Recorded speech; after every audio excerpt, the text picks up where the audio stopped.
Good morning, everyone, and welcome to SASA's fourth annual virtual conference, Opening the Ancient World. My name is An Wen, and as SASA's conference team co-lead and one of the organizers, I would like to express how happy we are to have all of you join us today and tomorrow. This year's conference theme is Representations of the Past in Ancient and Modern Times. I'm going to spend the next several minutes giving some introductory remarks, after which we will move on to our first session. First, I will introduce myself and our virtual conference team members. And next, David Denzik, SASA's founder and executive director, will explain what SASA is and give you a taste of our goals and programming. Finally, we will explain the conference's format, where it is being live streamed, and how you can participate. Again, my name is An Wen. I hold a PharmD from the University of Connecticut and an MA in Egyptology from the University of Manchester. I've been a part of SASA since 2021, and this is the third year that I'm helping with the virtual conference team. I am also a board member and the newsletter editor for the New York chapter of the American Research Center in Egypt, and a member of the South SSC Conservation Project, currently excavation at Luxor. This year's conference is supported by a generous grant from the Wenner-Gren Foundation, and I'm excited to announce that the grant enabled SASA to implement live interpretation into both Spanish and Arabic during this conference. This greatly expands the diversity of attendees and helps SASA continue our mission of promoting the study of the ancient world and inspiring a wide, inclusive community of scholars, learners, and students. I would also like to thank Interprenet, who is partnering with us over the next 2 days to provide live translation. This year's conference could not have happened without the amazing work and dedication of my virtual conference team members. First, Julie Levy, SASA's managing director, has helped us lead the virtual conference team and organize the Archeo Gaming special session that is taking place tomorrow afternoon. If you haven't RSVP'd for this session yet, I strongly encourage you to do so, and you can do so on our virtual conference website.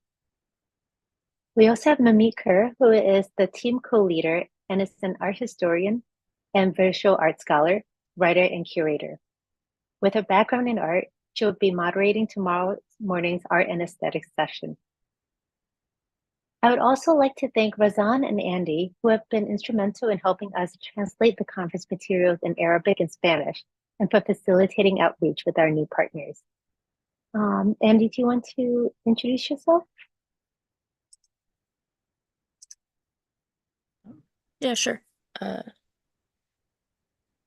So hello, everyone. My name is Andy. I am an intern here at SASA. I assisted in the virtual conference, and I graduated from UCI in 2023 with a degree in business economics and psychology with a minor in history. But yeah, I'm excited to have you all here today. Thank you, Andy. And lastly, I would like to introduce David Denzik, SASA's founder and executive director.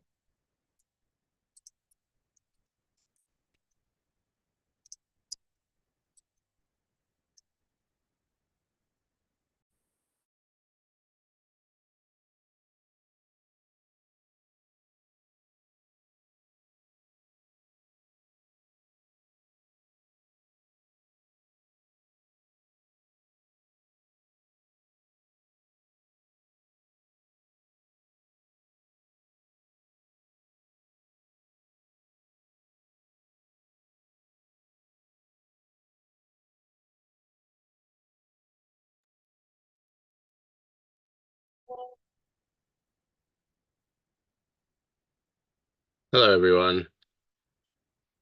Hi, An. Thanks for introducing me.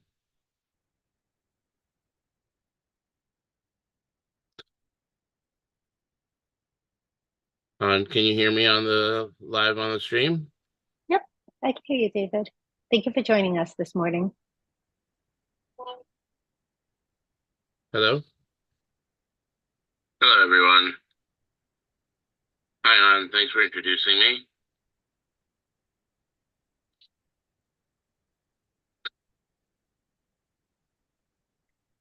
Can you hear me on the stream? Yep, I can hear you, David. Thank you for joining us this morning. Hello? Okay. Hello, everyone. And thank you for introducing me.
Hi everyone, I'm back.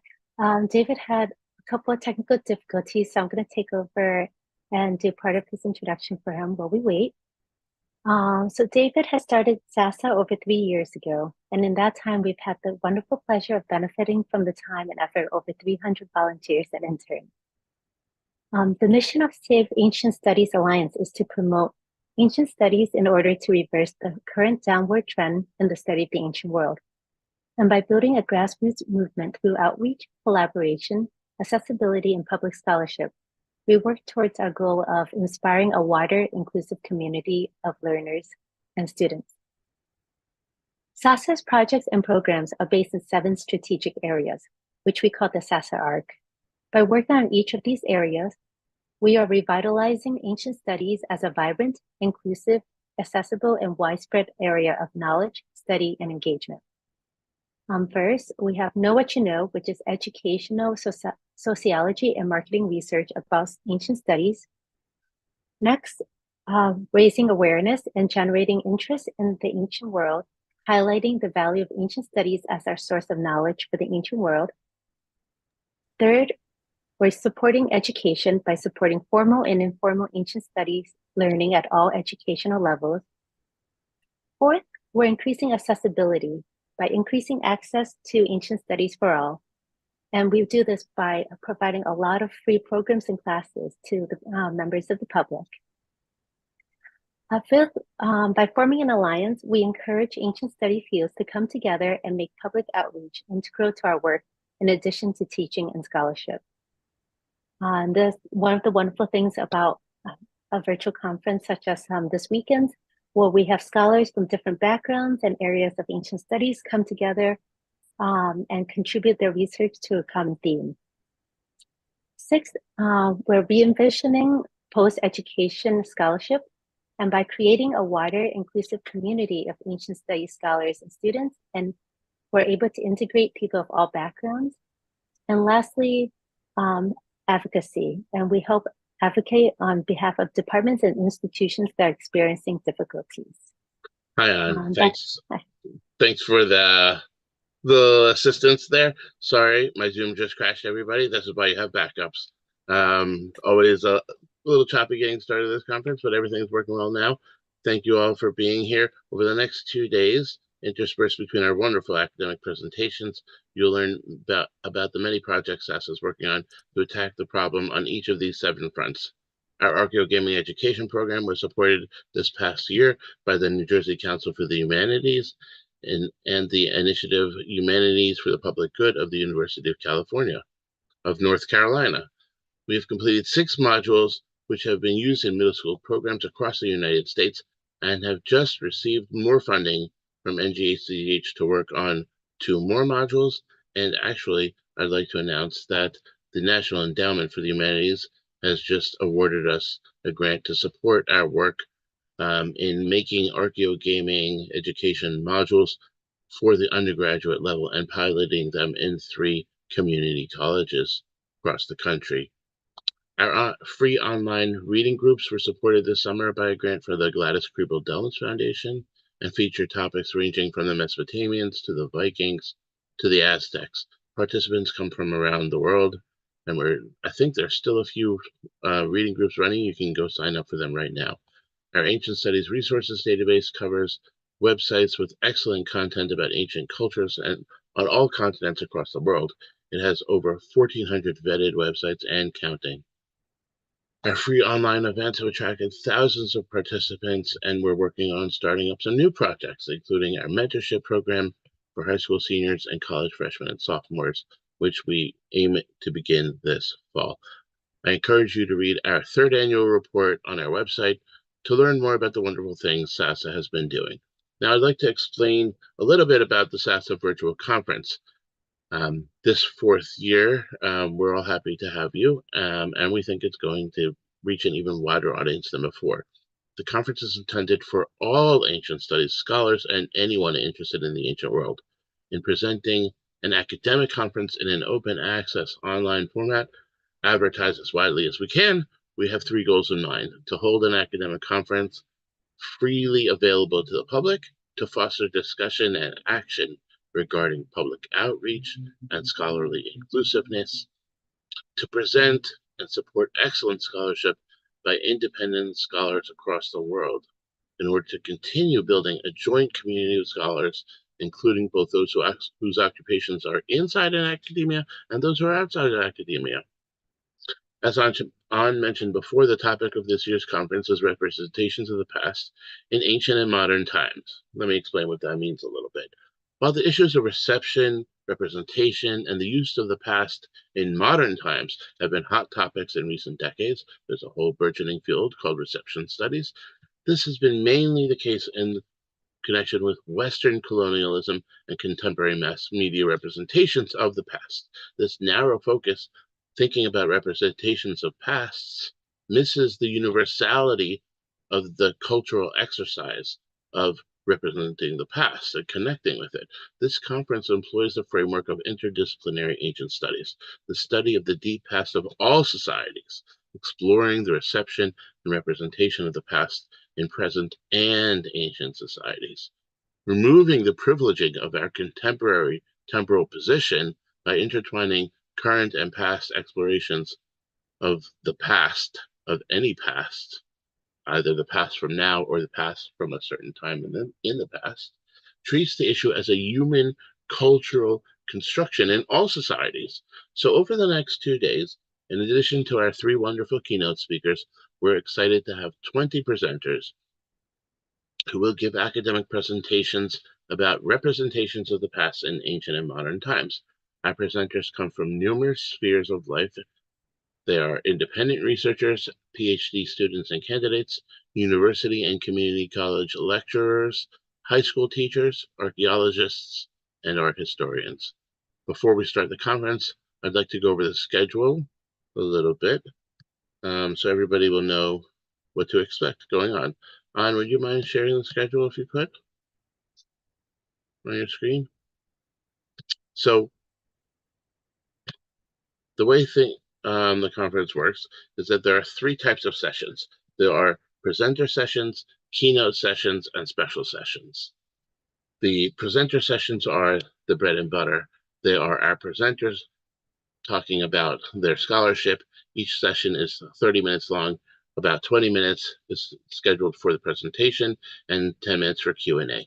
The keynote sessions last an hour and also have feature Q&A at the end. And then there's one special session that's going to take place tomorrow about archaeogaming.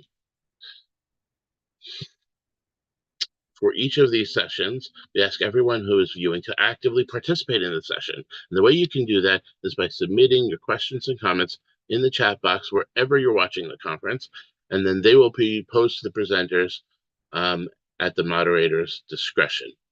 Also, please feel free to discuss the conference on Twitter or X using the hashtag OAW conference. That stands for Opening the Ancient World.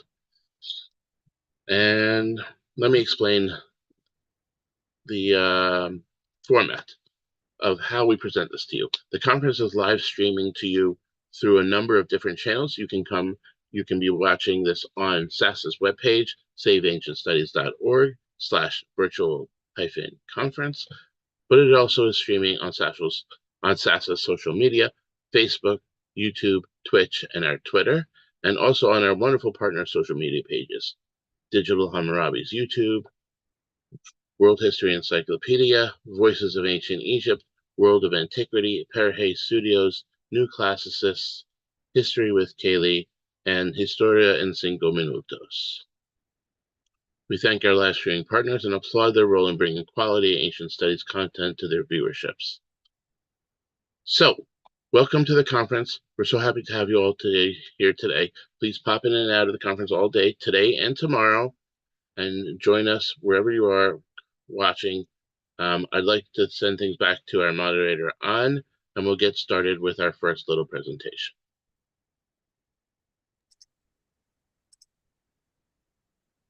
Great, thank you, David. To screen share again. All right, so to kick things off for the conference, we have a very special presentation today by Jan van der Krabben from World History Encyclopedia. Jan is the founder and CEO of World History Encyclopedia, which is the world's most read history publication. It is run as a non-profit organization with a mission to engage people with cultural heritage and to improve history education worldwide. Jan has worked in the field of history-related digital media since 2006 and holds an MA in World Studies from King's College London, as well as a BA in journalism from the University of East London. And so thank you, Jan. You can start sharing your presentation now. Excited to have you here today with us. Thank you for having me. It's an honor to be here and to be the first one to present, which is always a little bit daunting. So here we are. So I'm gonna share my screen right now, which I think should be the case, and then start my slideshow. Right, so today I'm going to talk about translating at World History Encyclopedia. As David so kindly mentioned, we are one of the partners of Save Ancient Studies Alliance. We've been partnering, I think, since pretty much the very beginning of the that initiative. So it's a great honor to be here. And today we're going to speak about translation. Now, I think this is partly topical because this is the first time that the Save Ancient Studies conference is translated into Spanish and Arabic. So that's why we thought maybe we can start talking about translation right now.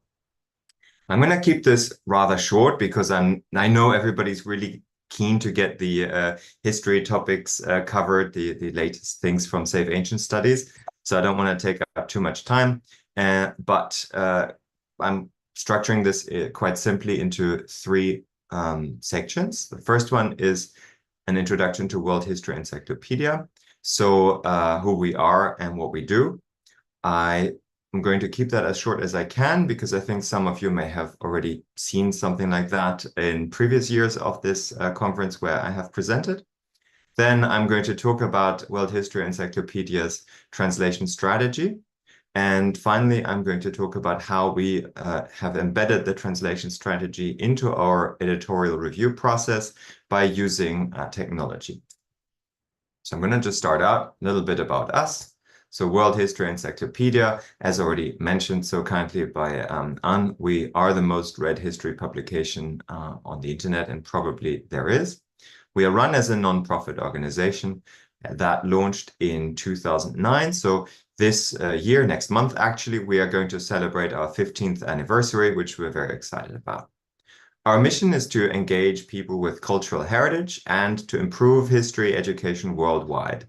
Now, worldwide is kind of the key word here for this presentation, because in order to reach people worldwide, we need to go beyond English. We launched the website in English because, of course, that is the language that, it's kind of the most international language.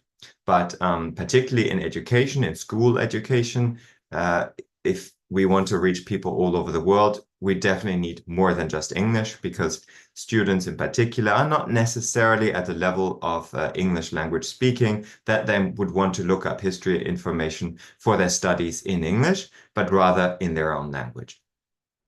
And on the right here, I have one of our little posters, History Grows the Mind. I think I preach to the choir here when I say that history as an academic discipline is quite uniquely positioned, I think, to help people with their critical thinking skills, in particular in relation to the present and the future, as well as where we come from. Because only if we understand the historical sort of trends that have occurred around the world, not just in our own countries, can we, I think, really understand where we are now and how we could build a better future. We have around 86 million views per year on our website from around 45 million readers on 4,000, almost 100 articles that are published on our website.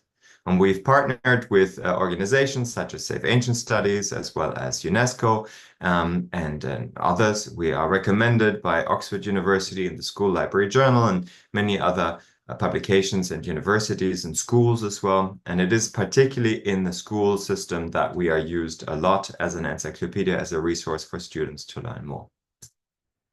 Now, in terms of geography, maybe unsurprisingly, given that we started out in English, North America is where most of our readers come from, 42%, followed by Latin America. This has really grown since we started to translate into other languages, followed by Europe and other continents. In terms of the languages in which people read, it's about 65% who read our articles in the English language. And about 25% in Spanish, followed by French, and then the other 40-odd languages that we translate into. So now I want to talk a little bit about our strategy for translation, because it has changed over time. Step back. First, it's important to note that as a policy at World History Encyclopedia, all submissions that get published on the website must be reviewed by our editorial team, and we review them not only to ensure that they are factually accurate, but also that they are quite well written and easy to understand, and we do this before it's published. So it's not like a wiki-based model. And even though, we're not all as pretty as this stock model photo that I found here, we often have that kind of look on our face when our editorial team reviews submissions, because we receive all sorts of crazy submissions and we reject over half of them. In terms of the process, so the authors submit always in English, the articles, and then they go through the editorial review, which involves multiple steps, including fact-checking, proofreading, textual editing, and verifying that it complies with our style guide and our editorial policy. And our editorial team works with the authors to ensure that all of that is sort of sorted. And once it's all finalized in English and published, then our translation team will start looking at it and translating these articles into other languages. And then each translation in each language is also reviewed before the translation is published. Now, we haven't always translated. In fact, we started translating only around 2020, but we first considered translating in 2015. And at that time, we decided against doing it. We thought at the time that translating these thousands of articles into other languages is just going to be very, very expensive. And the other thing that we thought, and we didn't know how to resolve, is we needed editors who could understand all of these languages that we translate into in order to review the submissions of translations before they get published, because, you know, of our policy. And at that time, we couldn't really figure out how to overcome these two sort of problems. Now, what we found since then is that, in fact, there are volunteers for many different things, including translations, to be found everywhere. I think translation in particular, it's both a very skilled job, but also an unskilled job. And to make that point a bit clearer, it's a bit like cooking. So you've got these, you know, top chefs, Michelin star, and so on. These are people with an extremely high level of skill. They have trained for it, and they have worked hard. They have a lot of experience, and they produce things that are way above what any of us can do. However, most people are able to cook a perfectly yummy meal, which works for everybody.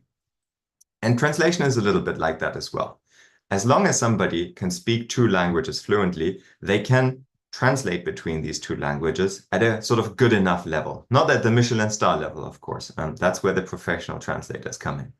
And we are very lucky because we actually have many translators, professional translators, who volunteer for us as well in several languages. So we count ourselves blessed, but we have many other volunteer translators who are, you know, like the everyday cooks who are not necessarily professionals in the field, but it works perfectly fine. So, as I mentioned, in 2020, we then started this immense job of translating our encyclopedia into over 40 languages. Now, the main thing that changed is that not only had we realized that volunteers were available for this, but the other thing is that technology has really moved on. In the last few years, machine translation has improved massively, largely driven by the advent of improved artificial intelligence technology that gets embedded into machine translation services like DeepL, Google Translate, and Amazon Translate. Also, we got better ourselves. Our server technology had improved and our sort of expertise and skill at programming things. So what we ended up doing is building a tool that allowed us to reverse translate translations back into English in order to be able to review them in any language. And let's look how that works. So first of all, we have a team of translation editors who are sort of dedicated to the review process. We have Babette, who heads up that team, as well as our 4 translation editors, 2 for Spanish, 1 for German, and 1 for Italian. And it's really this editorial team that makes it possible to translate the encyclopedia alongside the hundreds of volunteers that we have to translate. So I thank all of them very deeply for doing all this work and making it possible.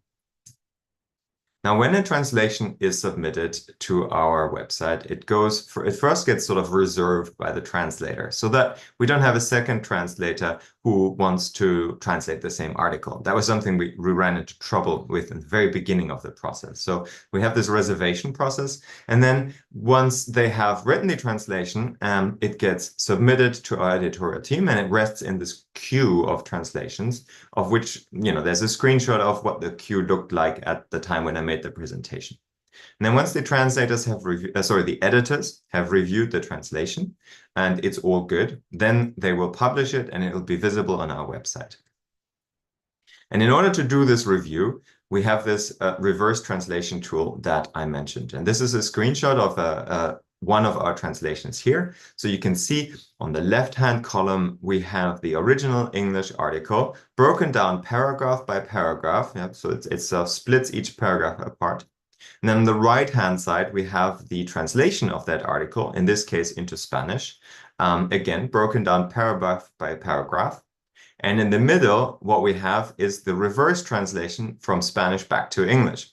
Now, we do have Spanish editors, so they don't necessarily need this tool. But for other languages where we do not have an editor who can speak this language fluently, this is the tool that we use to ensure that all the information in the article is represented in the translation in the exact same order, in the same paragraph, you know, making sure that all the information is the same.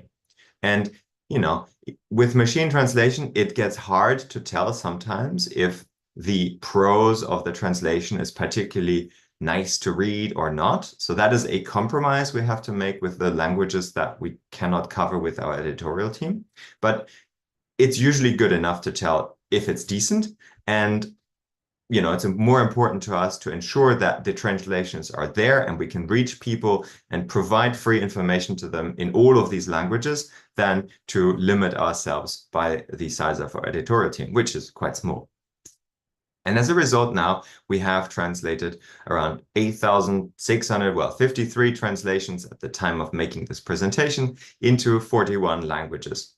That is by far not the entirety of our encyclopedia. There is still a lot of work to be done.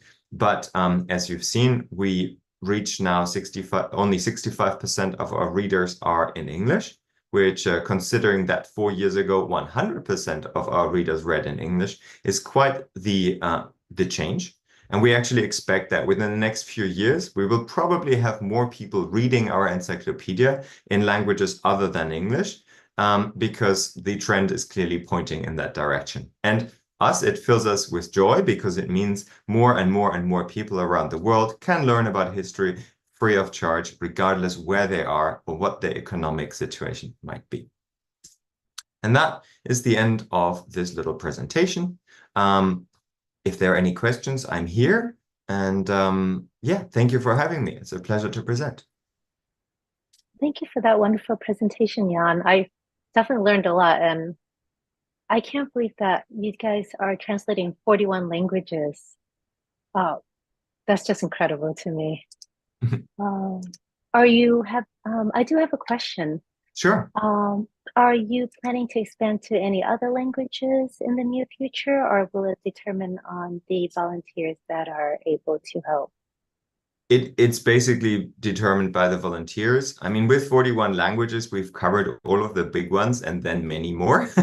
But it's basically down to the volunteers. The way it works on our website is that if somebody wants to volunteer to translate an article, they can just click a button that says translate, and then they can choose which language they want to translate into, and then it goes into the queue. And if it gets published, it might add another language. I think the most recent language we added was, oh, sorry, I forgot now. It was not Afrikaans, but something like that. So, sometimes a new language pops up with like one translation. So it's really down to the volunteers. And if any of our viewers today are interested in volunteering to help translate, is there a link or anything that they can reach you at? Yeah, sure. I mean, you can go to our website, which is worldhistory.org. And then through the menu, you can go to contribute. And then there's a volunteer link in the main menu through which it takes you to a page where you can see how to sort of apply to become a translator. And it's pretty straightforward. Or you can just go on the website, find an article that you like. Underneath, it says somewhere like, if you want to translate, click here, and you can just do that as well. And our editorial team will get in touch with you with questions if they have any or feedback. But also, I just wanted to take this opportunity to say that we are also always very happy to receive contributions from the scholars and historians who are in the audience on the encyclopedia in English. So should any of you who are here right now want to share your research or your work essentially to a wider audience that is not necessarily purely academic, then we would be very we'd be very happy to have you contribute to the encyclopedia. It doesn't have to be a strictly encyclopedic article. We also publish things that go a little bit more in detail on various topics, really. And we have one question for you from the audience. You mentioned 5 people on your translation staff, but how many volunteers do you have, and how do you handle different scripts? Right, so let me answer that one after the other. So first of all, in terms of the translation team, we have one full-time staff member who is on the translation team as essentially the head of translation. She manages all of the volunteers.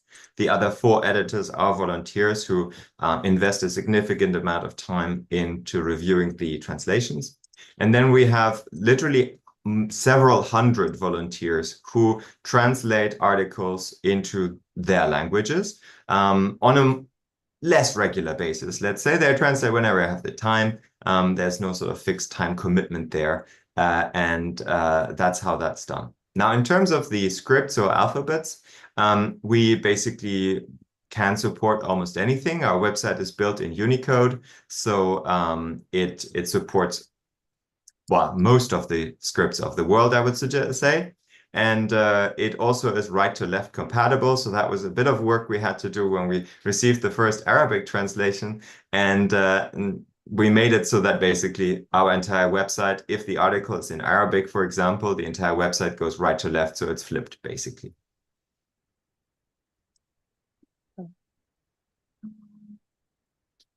It looks like those are all the questions for today. Well, thank you so much for joining us this morning, Jan, and sharing all of the work that you've been doing with translations for the articles for World History Encyclopedia. Well, thank you so much for the invitation. I'm really looking forward to seeing the rest of the conference as well. Thank you. Thank you. Have a great day. You too.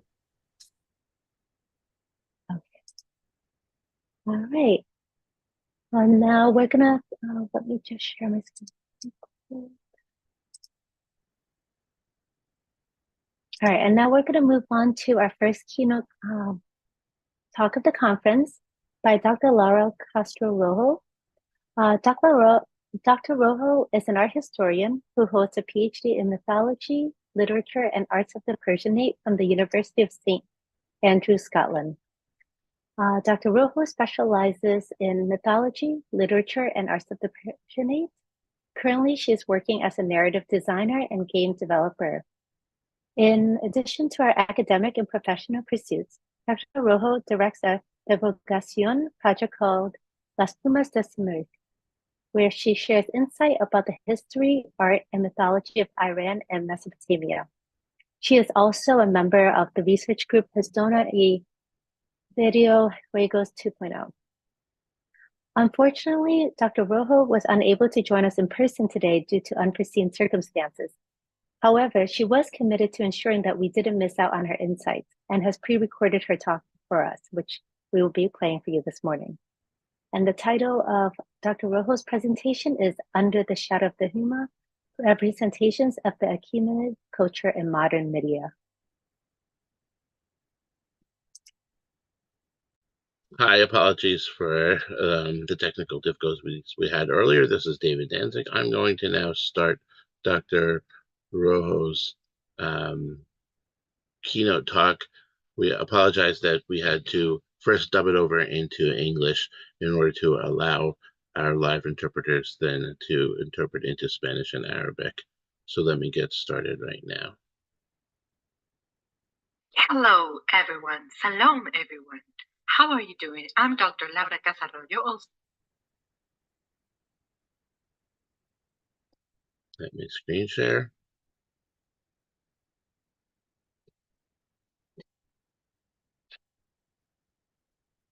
Okay, this should be good right here, and I'm going to get Dr. Rojo started right now.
Apologies again. It seems we need to start over with my audio on.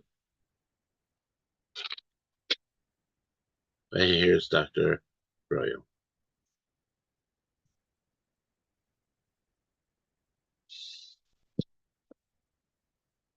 How are you doing? I'm Dr. Laura Casarroyo, also known as Pluma, in this world of Internet of Things. It's a huge pleasure to be here collaborating with SASA and being one of the speakers at this event that I found so fun and so interesting at the same time. I would love to begin by thanking the organization for them contacting me and offering me to be one of the speakers, because they showed a big interest in my job, which I'm greatly appreciative for. And it also allows me to do two things that I really love. One of them is talk. I love to talk. And the second one is talk about things that I'm passionate about: history, art, and video games. And also, I am very excited to be joined by so many amazing colleagues, professionals, and friends. So thank you very much to the rest of the participants, to all of you who are listening to me, and the rest of the speakers who will be in this conference. Gondor asked for help. Rohan absolutely responded. So we will do a small introduction about what we're going to look at the next minutes. I'm not going to commit to a number of minutes, because every time I say we're going to talk about for about 45 or 50 minutes, I always go over. So we're going to talk about this topic. Let's Ahura Mazda and their desadas decide how long. But this is going to be very interesting because it talks about us as a society, as consumers of video games, as consumers of history and history of art, as a public with a product.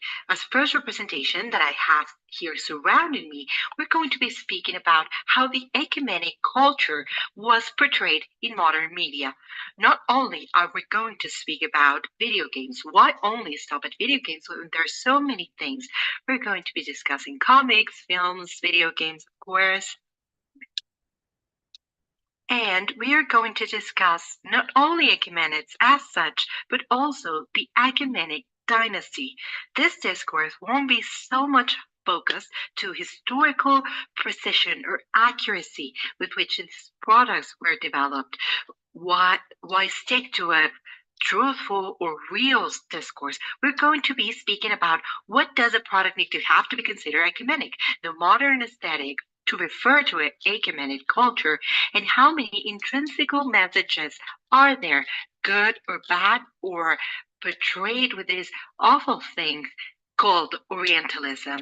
When I do my lives, many times people who are watching me count how many times I mention Orientalism. And every time I say the word, I have to drink a sip of my tea. Since I've already said it many times, let me take a few sips. If you want to do that alongside me back at home, please do so. We are also going to be focusing on the most known Iron cities. Any excuse is a good excuse to talk about the Achaemenids. And in general, we will begin by mentioning that the ancient world is wildly popular. Not only the Achaemenids, but the ancient world is quite popular. It's a historical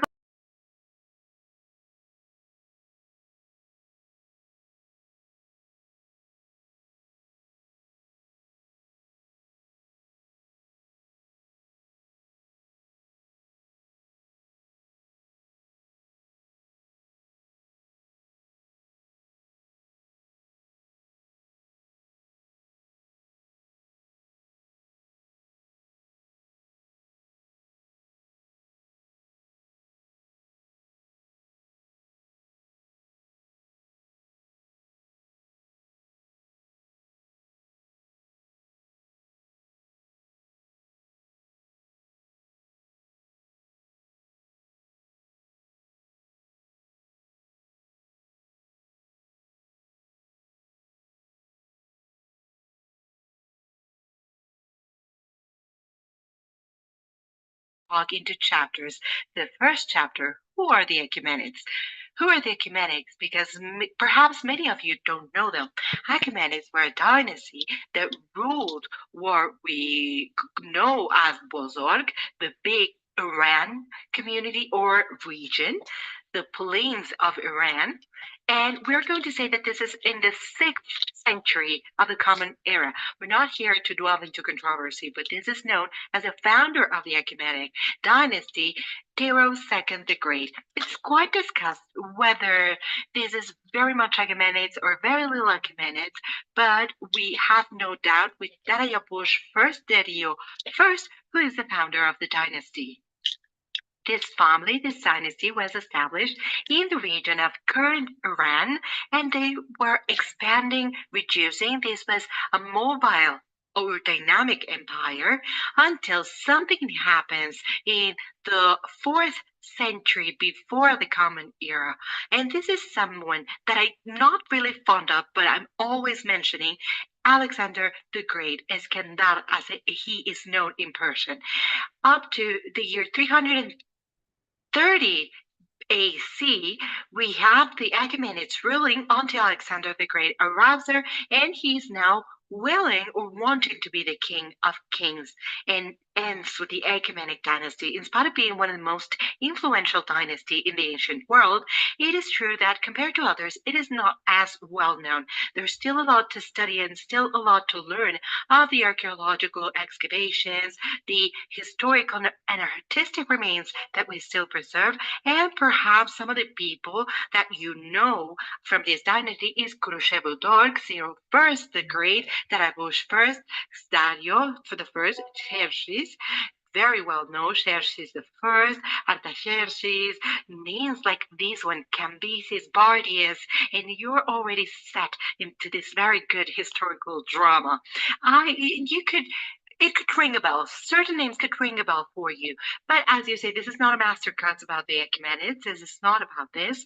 However, I thought it would be very interesting to bring a brief introduction in case any of you don't really know about this.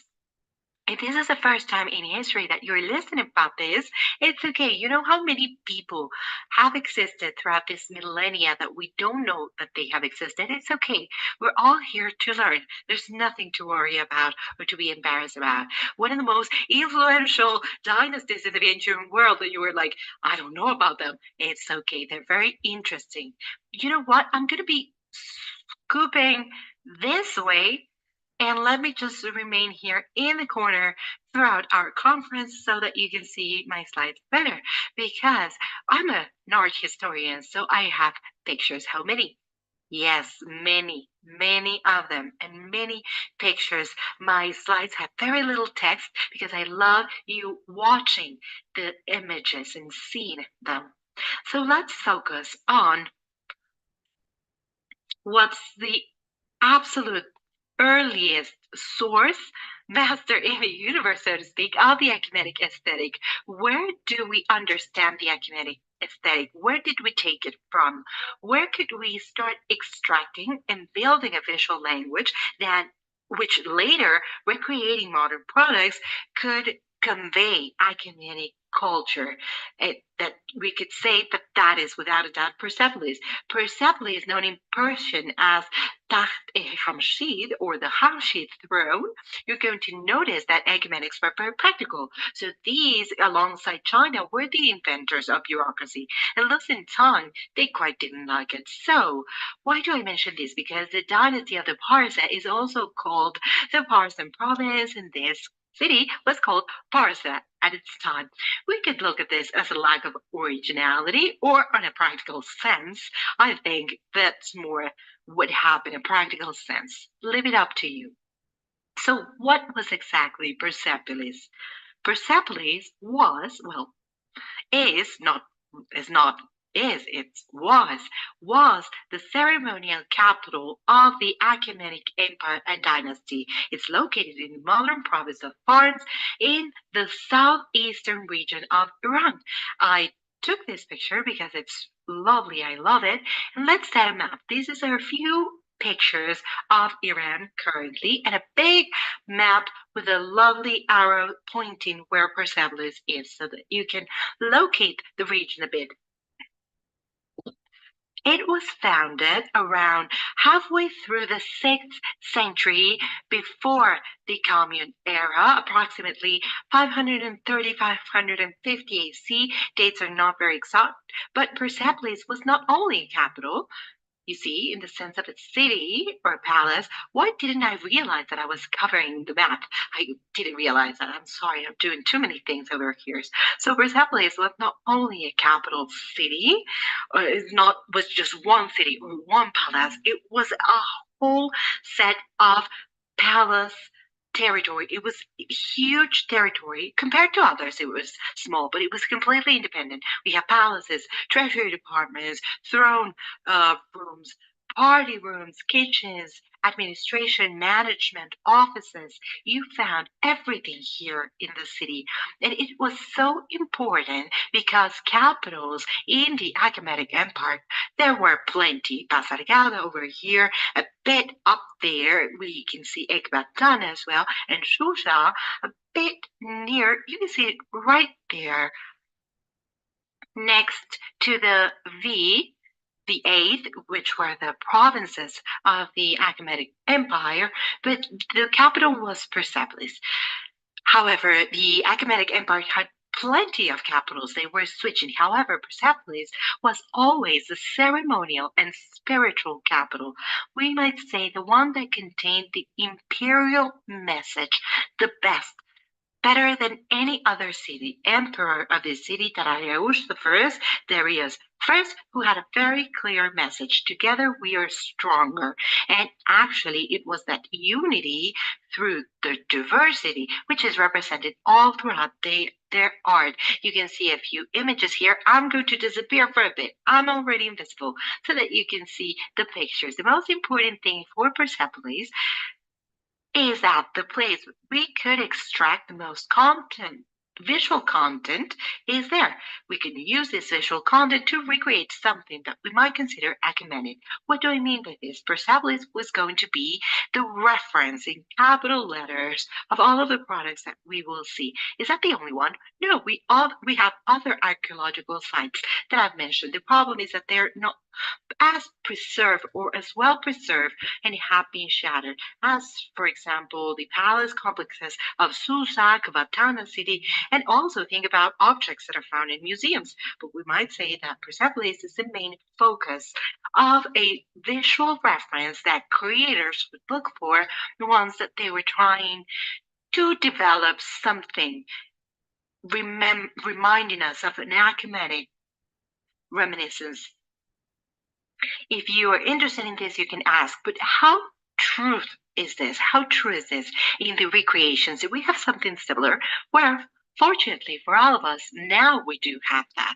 The Getty Museum has organized, or a while, organized not long ago, 2 years ago, a virtual reconstruction of Persepolis called Persepolis Reimagined. And it is fabulous because it has a lot of material so that you, and this is totally free by the way, you can enter into Persepolis Reimagined via your websites. You can enter this amazing exhibit and you can see all of the recreation, which is very good quality. There's an amazing job behind all of this, which I think for the dissemination of the culture, this is wonderful because we can compare how what we have been sold as Ecumenic is really similar or not to what happened in reality. So this is a site that I visit constantly in my own lives because I believe it to be amazingly useful for many purposes. And you can see a comparison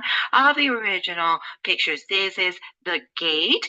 He's built this original gate, one of my favorite characters. This is what happens when you study history of art. You end up having favorite kings, favorite deities, and of course, your worst enemies characters. So here we have these bulls, which are the bulls from the front part of the Gate of the Nations, and in the Getty reconstruction, you see how they would have looked like. And this is a polychrome design. Perhaps you've heard about this plenty because I'm sure that you know the ancient world very well, but we can repeat it if I haven't mentioned it. Ancient world is light in color. They love this little a rosette at the center. It could show you the bigger picture. And of course, this is joined by historical texts that could explain a bit about what you're looking at and why does it look this way. And Getty doesn't pay me to advertise this, but this is very well done. This is incredibly beneficiary that we have it. Those of us who dedicate or work with Iranian culture to see how it was truly the case. You can see this red column painted with red, but this was like a red. I mean, this is not just like a crimson layer or thin layer. This is a bright red that really pops to the eye. You can see balls painted in blue, and all of the texture had a polychrome surface, all of them, which was really important. And actually, archaeological missions that are currently working at Persepolis, for example, the one called Sapienza di Roma, I think that it's from the Rome University. They're working on this, finding pigment in these statues. These means in the texture. So these means that there is archaeological evidence that this was painted in very bright colors, and this is the organization to safekeep ancient world.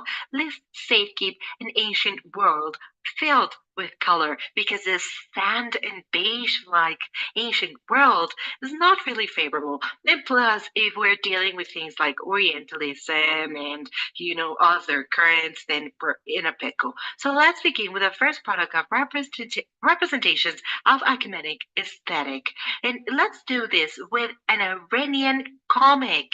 Takhte Yubidan means the eternal throne, the immortal throne.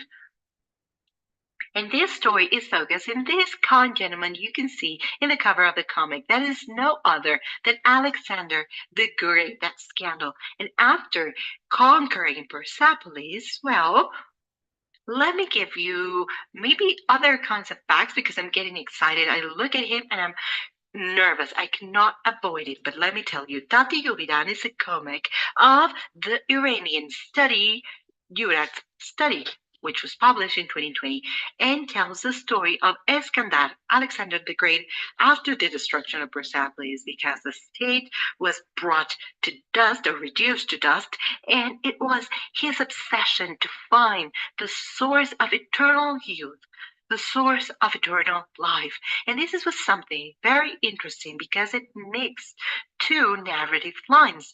This obsession of Alexander the Great not to die.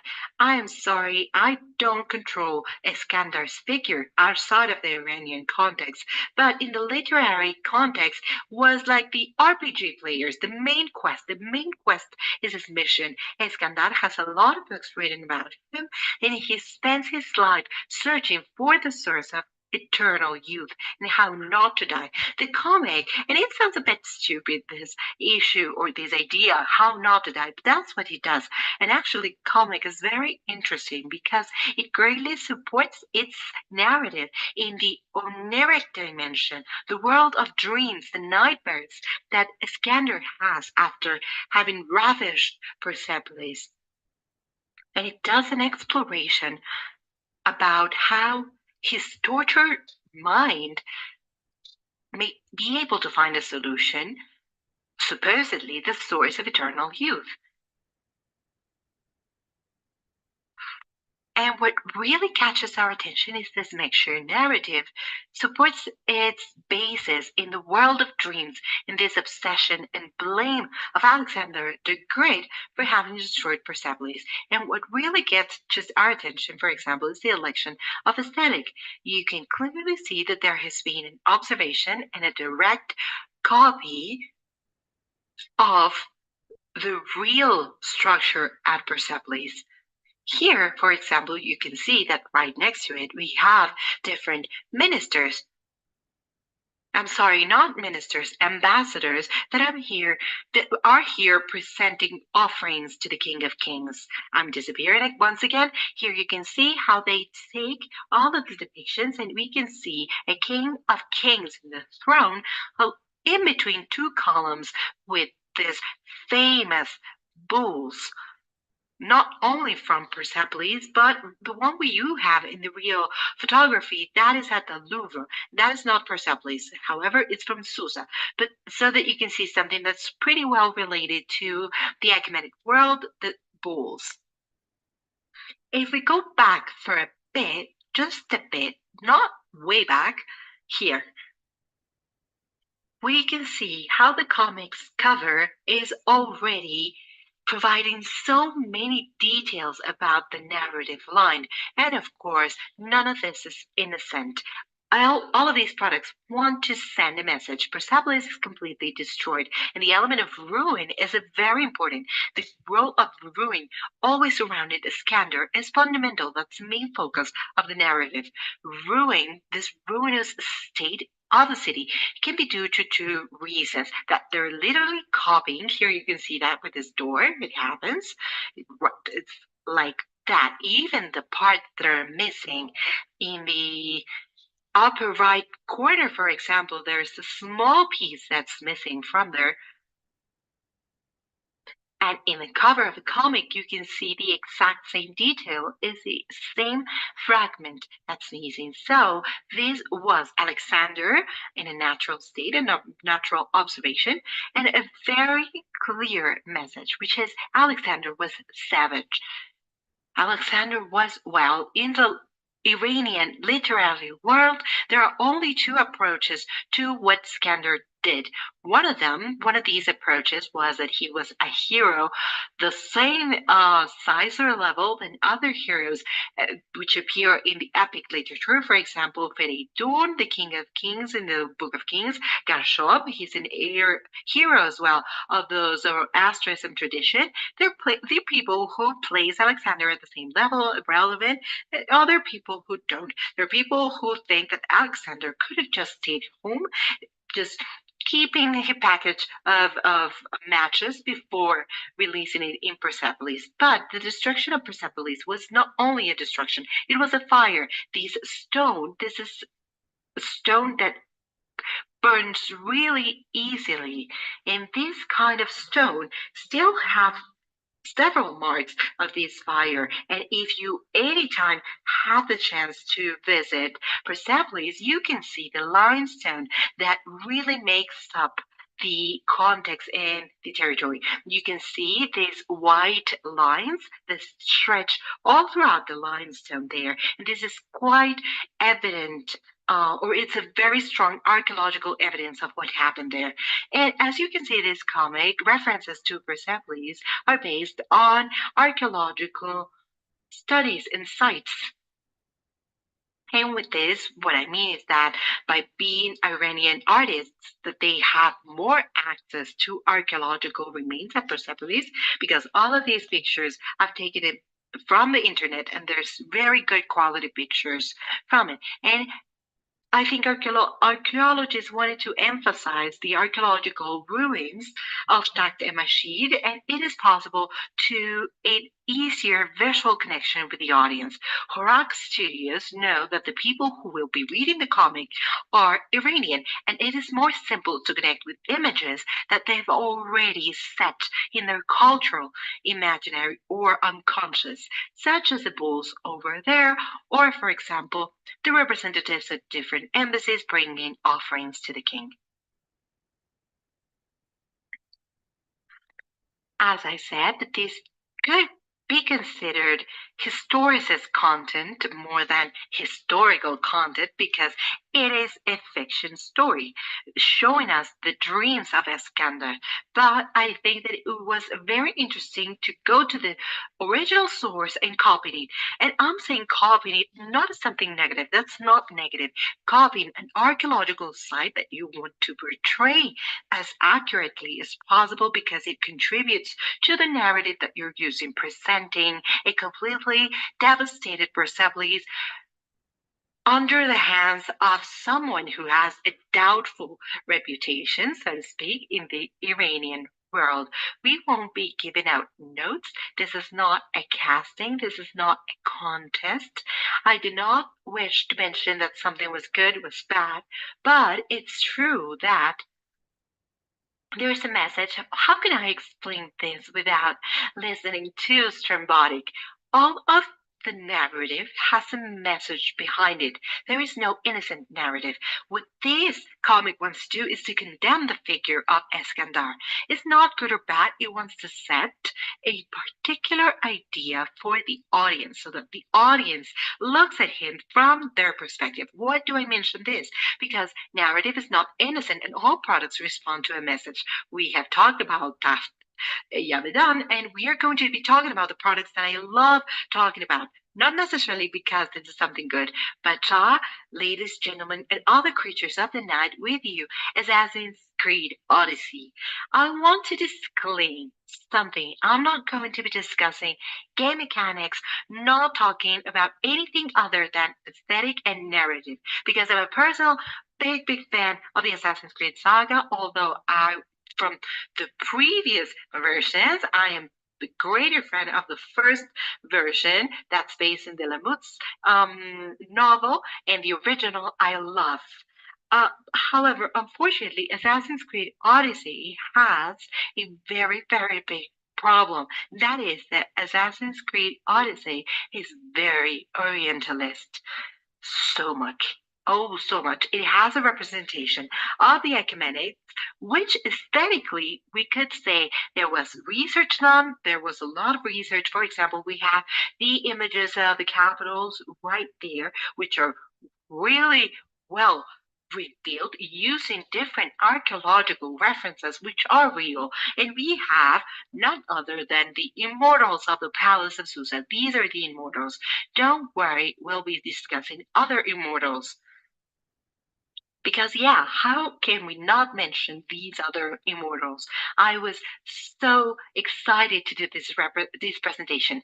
So we can see them portrayed or copied as they were. As you can see in the images up here, one of the buildings that show up in this game.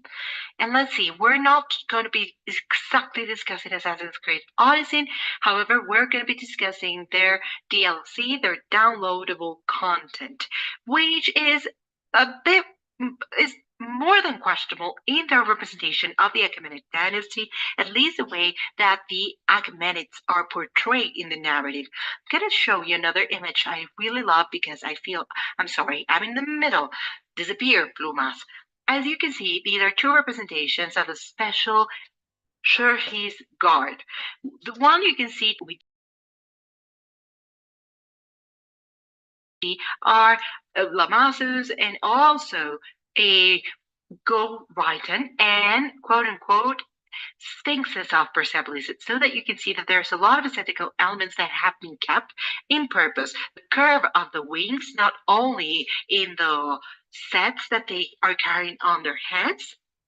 As you can see, Lamasu had the exact same cover on their heads, these decoration on their heads that you can see depicted or portrayed in the walls of Persepolis. And there's a detail that's quite interesting about copying such small details. For example, the way that the beard of the immortal that we can see, the one that's first as such, the small nuts that you can see over there, hair of the beard, and it has end of the beard. So on a historical reconstruction level, they did a great job, and there are a lot of references. They could be decoration for the head that Hermes could have used. These could be clothes that Hermes could have worn. However, there's a big problem, and this is the issue of the narrative, okay? In me to do, Ubisoft is not paying me, but if you've ever played this DLC effort that was clearly set portraying the universe of the Iranians of the Achaemenid dynasty, we've seen the clothes, we've seen the architecture, we've seen the decor, right behind the screen in general. They pride themselves on having a group of PhDs in history, historians, archaeologists that helped them develop their products. That's great. So it seems that now all of the effort went to the artists, because when we go to the narrative plane, let's say that the accuracy being very, very well portrayed, very well portrayed, not so much. And this is one of the first products that I find a bit thinking on another one. Let's say 300. You can tell me, plumas, feathers, 300 is worse. 300 is not worse. 300 has a very clear intention. 300 never, ever the intention of being historical. 300 is many things. Historical is not one of them. It's said by Zack Snyder himself. What happens is Assassin's Creed, one of its sales and marketing arguments or feature is the quality of historical accuracy, a care to the detail and attention while portraying historical processes. Of course, all of these within a framework of fiction, of it being a game. We have to make it fun, no doubt about it. If you love Achaemenids, like Achaemenid culture, don't play this representation, which because it is terrible and it really hurts